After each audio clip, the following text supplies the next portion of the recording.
새 기쁨 넘치네. 구원의 복된 말씀 못 들은 사람이 세상의 많음으로 힘써서 전하세. 예부터 전한 말씀 주 예수 크신 사랑 나 항상 전파하기 참 기뻐하도다.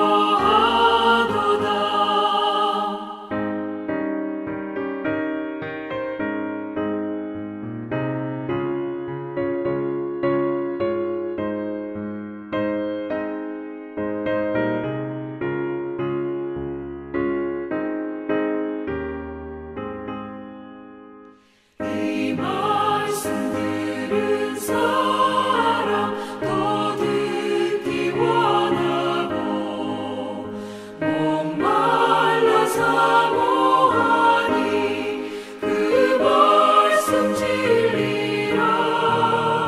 그 나라 영광 중에 나 부를 새 노래.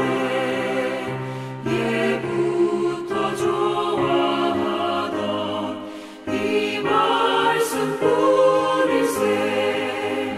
예부터 전한 말씀 주 예수 크신 사랑 나 항상 전파하기 참 기뻐하도다.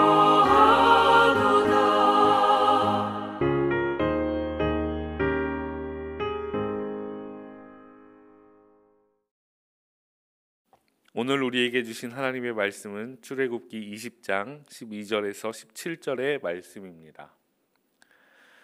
내 부모를 공경하라. 그리하면 내 하나님 여호와가 내게 준 땅에서 내 생명이 길리라. 살인하지 말라. 간음하지 말라. 도둑질하지 말라. 내 이웃에 대하여 거짓 증거하지 말라. 내 이웃의 집을 탐내지 말라. 내 이웃의 아내나 그의 남종이나 그의 여종이나 그의 소나 그의 낙이나 무릇 내 이웃의 소유를 탐내지 말라. 하나님께서 이스라엘 백성들에게 십계명을 주셨습니다. 이 십계명은 두 부분으로 나누어져 있는데요. 1에서 4계명은 하나님에 관한 계명이고 5에서 10계명은 인간과 관련한 계명입니다. 오늘 저희가 읽은 부분은 십계명의 두 번째 부분, 그러니까 인간과 관련한 계명입니다. 십계명의 두 번째 부분은 간결한 메시지를 우리에게 전해줍니다. 부모를 공경해라. 살인하지 말라. 간음하지 말라. 도둑질하지 말라. 내 이웃에 대해 거짓 증거하지 말라. 내 이웃의 소유를 탐내지 말라. 우리에게 참 익숙한 말씀이고 계명이지만 곰곰이 생각해보면 도대체 왜 인간에 대한 계명이 십계명 그 안에 들어가 있는지 묻게 됩니다. 출애굽기 20장 2절은 이렇게 이야기합니다. 나는 너를 애굽 땅 종되었던 집에서 인도한 내 하나님 여호와니라. 하나님께서는 십계명을 주시며 다시 한번 하나님의 그들이 하나님인 것을, 그들은 하나님의 백성임을 강조하고 있는 것입니다. 다시 말해 이어지는 십계명은 하나님의 백성은 마땅히 이렇게 살아야 한다 하는 지침인 것입니다. 3절에서 11절, 그러니까 1에서 4계명까지의 계명은 쉽게 수긍이 갑니다. 하나님 외에 다른 신을 섬기지 않고 우상을 만들지 않는 것, 하나님의 이름을 망령되이 부르지 않고 안식일을 거룩하게 지키는 것은 하나님의 백성이 되는 방법이다. 이렇게 쉽게 이해가 됩니다. 그러나 5계명부터 이어지는 계명을 듣고 있으면 고개를 갸우뚱하게 됩니다. 부모를 공경하는 것과 하나님의 백성이 되는 것은 어떤 관계가 있습니까? 살인, 간음, 도둑질은 또 어떤 관계가 있는 것입니까? 이미 우리에게 익숙해진 내용이기 때문에 묻지 않았지만 우리는 십계명을 통해 이런 질문을 할 수 있는 것입니다. 우리는 일반적으로 좋은 신앙인은 종교심이 깊은 사람이라고 생각합니다. 종교심이 깊은 사람을 생각하면 떠오르는 이미지들이 있죠. 어떤 것들이 떠오릅니까? 하루 중 많은 시간을 할애하여 기도하고 경전을 읽고 예배에 빠지지 않는 그런 이미지들을 떠올리게 됩니다. 우리는 신앙의 행위에 충실한 사람이 곧 종교심이 깊은 사람이라고 생각하는 것입니다. 그러나 종교의 영역은 신앙의 행위, 거기에만 국한시킬 수 없습니다. 종교는 훨씬 더 광범위한 영역을 포함하고 있는 것입니다. 십계명이 포함하고 있는 계명들이 바로 이것을 보여줍니다. 굳이 구분을 하자면 십계명의 1에서 4계명은 종교심과 관련이 있는 계명들이고 5에서 10계명은 종교심과는 거리가 멀어 보이는 그런 계명입니다. 그런데 하나님께서는 이 10가지 계명을 10계명을 하나로 묶어서 이스라엘 백성들에게 주셨습니다. 아무렇지 않게 지나칠 수 있는 내용이지만 여기에는 생각보다 큰 의미가 있습니다. 하나님의 백성은 단순히 하나님에 대한 믿음이 좋은 사람일 뿐만 아니라 사람들 사이에서도 좋은 영향을 미치는 사람이다. 다른 사람들에게 모범이 되는 삶을 살아야 한다는 것을 십계명의 형식을 통해서 구조를 통해서 보여주고 있는 것입니다. 하나님의 백성은 종교적인 행위에서뿐만 아니라 그 삶에서도 향기가 나는 사람이 되어야 한다 하는 것을 보여주고 있는 것이죠. 우리는 종종 주변에서 신앙과 삶이 완전히 괴리된 채 살아가는 사람을 만나곤 합니다. 분명히 존경받는 신앙인인데 그 삶은 전혀 그렇지 않은 사람들을 만나게 됩니다. 그리고 눈살을 찌푸리게 됩니다. 하나님 외에 다른 신을 섬기지 않으면서 살인하는 사람을 상상할 수 있습니까? 안식일을 거룩하게 지키면서 도둑질하는 사람을 상상할 수 있습니까? 부모님을 공경하지 않는 사람을 상상할 수 있습니까?